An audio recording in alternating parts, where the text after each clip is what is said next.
I want to welcome back to Leading the Majority former Governor Mike Huckabee, who's running for president, the presidential nominee of the Republican Party, and his good friend Chuck Norris, who has endorsed him and supported him. They're both here with us, Vince and Rick, today, and we're thrilled to have them. Governor Huckabee, I'm just going to give you a chance, and I'm sure the media doesn't give you a chance to do this. What would be your #1 legislative domestic priority as president? Well, certainly keeping the country safe, which means we got to secure our borders, and that takes care of a domestic issue, immigration, as well as national security. But then there's a whole group of things that really are integrated together.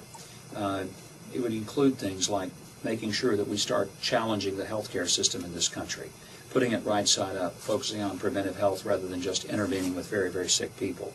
It would be trying to prod the education system. A high priority would be to implement the fair tax, to get rid of the current system which taxes productivity and really penalizes productivity and subsidizes irresponsibility. Get rid of the IRS, give people their whole paychecks, and the taxes would be paid at the consumption level, which would end the underground economy. It untaxes the poor and really gives the poor, for the first time in many of their lives, a chance to reach the next rung on the ladder. I'd also put a goal to make this country energy independent, completely self-sufficient within 10 years. I'd tell the Saudis that hope they get ready, but they're going to have to go back to making rugs because their oil isn't going to finance their playboy lifestyles anymore. You know, no one talks about that. I mean, the Saudis are the #1 funders of this radical Islam called Wahhabism. They do it here in the United States, and I think this is very, very dangerous. And this isn't anti-Islam. This is anti-radical Islam. In other words, to give our listeners an idea, that if with Wahhabism, women couldn't be seen in public, women couldn't be, they couldn't pray together, they couldn't worship together, they couldn't shop together. Yet Saudi Arabia continues to fund this, and we play this rope-a-dope game with the Saudis. How would you address that problem? Well, look at something that recently happened. A 19-year-old girl is brutally raped in Saudi Arabia, and she's found guilty of a crime and is sentenced to 200 lashes. Now, I just can't think of anything more outrageous. It's a violation of everything that we hold dear, and our official response was, y'all don't do that anymore. I mean, come on. If we had had someone in the United States brutally raped as a 19-year-old girl, we would have looked for the rapist and wanted to do incredible punishment. We would have not said, well, we're going to have to really punish that girl for getting raped. I mean, it's beyond anything that we can even comprehend. It's outrageous. Well, I want to bring up the issue of health, go back to health. You both are champions of good health, and we know that changing the health system in this country is going to be very difficult. But you've changed health in your own life. Tell us about that experience and what kind of incentive that gives you to change the health system in America. Well, mine came out of necessity when I realized that without a lifestyle change, I'd be doing the dirt nap in 10 years, as my doctor made it pretty clear. So that wasn't where I wanted to go, and so I told him, we've got to come up with a new exit strategy. so we made some serious lifestyle changes about 5 years ago.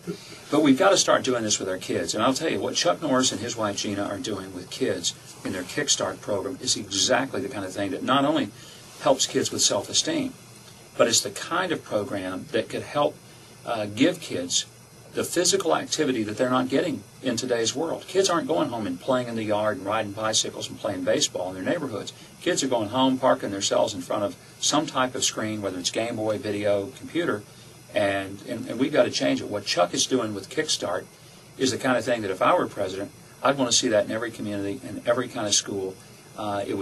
It would transform a lot of our really failing young people. You've been a champion martial arts expert. You competed at one point, or I was a world champion from '68 to '74. But the thing is, I was a teacher for 15 years, and I worked with many young people, and I saw what the martial arts did to help them raise their self-esteem, instill the discipline and respect in them. And so I implemented a program in the public school system in 1991 with the help of former President Bush. He's the one that helped me get it started in Houston, Texas. We started with one school with 150 kids, and over the last 12 years we've graduated over 40,000 at-risk children, and we currently have over 5,000. But the thing is, what's so great about this here is that it gives them the confidence and the self-assuredness in themselves that they can achieve things in life. Now, 70% of my students are Hispanic, 40% are girls. And many of these kids, I'm sure, are kids whose parents came over undocumented and went to the school because a lot of them couldn't speak English. But one particular kid got in our program, who's gotten into a lot of trouble, failed the 6th grade once, got in a lot of trouble, and we got him into our program. And this kid got a full scholarship to MIT. Wow. Yeah. Started with D's in the 6th, C's in the 7th, B's in the 8th, 9th to the 12th, straight A's. Real quick, Governor, because I know you've been very tough on immigration plan, but you have a little different take on the children of illegal immigrants. I would be very tough on the people who break the law, right. The moms, the dads. I would seal the borders with real fences. I wouldn't have amnesty or sanctuary cities, and I'd be tough on employers who knowingly hired illegals. But I wouldn't punish a child for the sin of a parent. It just is beyond me that we would ever do that. I think, as I've said many times, we're a better country than that. That young man that Chuck was talking about, he was the child of illegals. He's going to MIT. He's going to make a lot of money. He's going to be an American citizen. He's going to pay a lot more taxes than most of us sitting in this room. What would have happened had we shut him down and said, you can't get an education? We want you to be ignorant. We want you to never get your education. As a result, he'd be a tax taker, not a taxpayer. I wish we had more and more and more time. This has been a thrill. Chuck Norris, you're not the only one who's endorsed Mike Huckabee. My wife Tamara has endorsed Mike Huckabee. Good. Full disclosure here. That's great. I want to thank you both for coming on Leading the Majority. Thank you guys. Thank you very much. And good to have you. Hope to have you back, Governor. I hope to have you in the future. And good luck on the campaign trail. Be well. Thank you. Thank you, guys. Thank you. That's great. Thanks.